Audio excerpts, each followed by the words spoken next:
Hi, my name is Sina. I'm 19. I live in Tacoma right now. I'm going to school to hopefully do something creative. Hello, my name is Travis Kalani, and I make art. With Alaska, there's not one mainstream style of like how people do art here. It's not LA where it's, super social media and like super this and that or whatever. It's everything. It can be anything because there's not one thing. So I just kind of wanted to do everything. I wanted to explore everything. Yeah. I don't know. There's not like a lot of art outlets in Alaska, so you kind of just have to do your research, and whatever you find is kind of just what you fall into, I guess.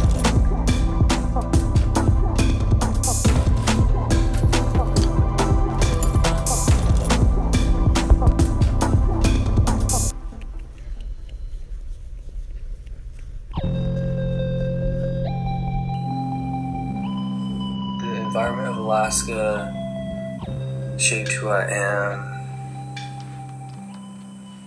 from enduring different temperatures and different levels of progression, from like climbing mountains and just a lot of rugged land, like making it through rugged land, and like when I used to do a lot of climbing and stuff like that. It made me like you gotta be tough, you know what I'm saying? It just made me tough.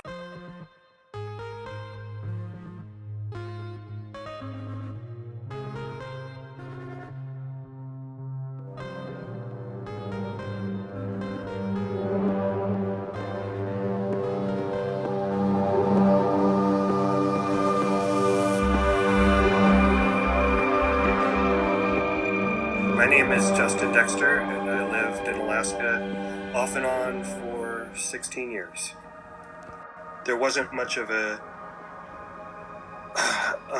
audience for the stuff that I was into, so a lot of the things that I grew up on and was interested in artistically and aesthetically were all DIY. So spaces were open for people to do really whatever they want, and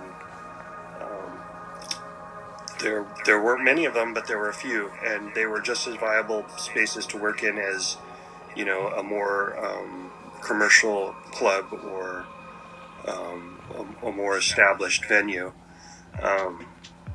So I worked out of DIY spaces, and that was gave me a lot of freedom to pursue artistic interest based on just my own inclinations and different things I was picking up from around the world. It wasn't tied at all to any real localized aesthetic or interest. I think it was more just the DIY scene, and given all the space up there was a great opportunity to work in marginal spaces, spaces that like warehouses and outdoor areas and people's houses.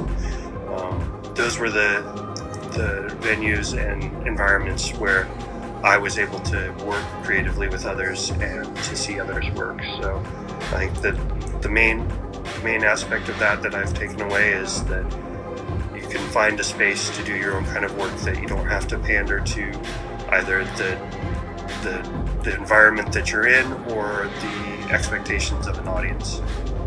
Just the isolation, how it's such since it's the biggest state with the smallest population, it's like the external's the internal. I feel like I have so much that I can do, but I have to isolate myself, and I just gotta stick to myself and do it and just chill. And I think the long winters and the darkness and the cold have a lot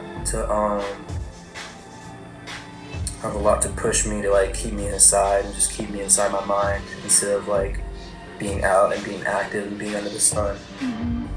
You're more focused. Yeah, or just more just stuck in your head, kind of driving you crazy in a way.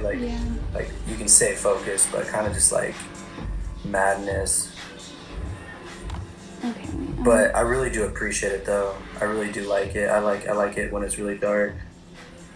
Growing up in Alaska, you know, you're around so many different things that people don't get to experience in the States.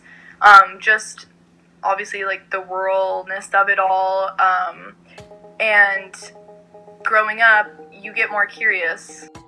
There's not a lot of places like Alaska where you can be so, away from everything and have your calm space and clean environment everywhere, beautiful scenery everywhere. Just enjoy it while it lasts, because you can always explore, you can always travel outside. This is a unique place in the world, and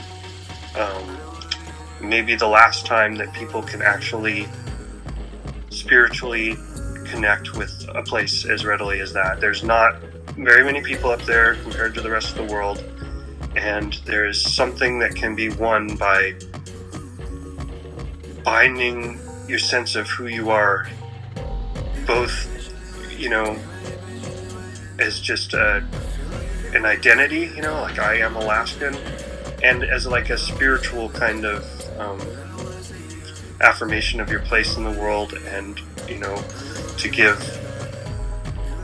a part of your soul and your essence over to one of the last enclaves of natural beauty. And I think there's something really powerful that can be won by committing yourself to being a part of Alaska. This is just something that I've felt, is by identifying as Alaskan and seeking to reconnect with the sense of awe and wonder that make me proud and excited by the world, which I see all over the place. There's beauty, natural beauty all over the world, but to have something that's uniquely mine, that I feel that I have grown in and ultimately will die in, something that I've committed myself to, has been deeply empowering. And in a world where our identities can be forged online and purchased and really commodified, to have a place that you have to struggle to survive in, and to reap such spiritual benefit from, is a real rarity. And I think that if people can connect with that, they'll have a deeper sense of themselves and the world they live in.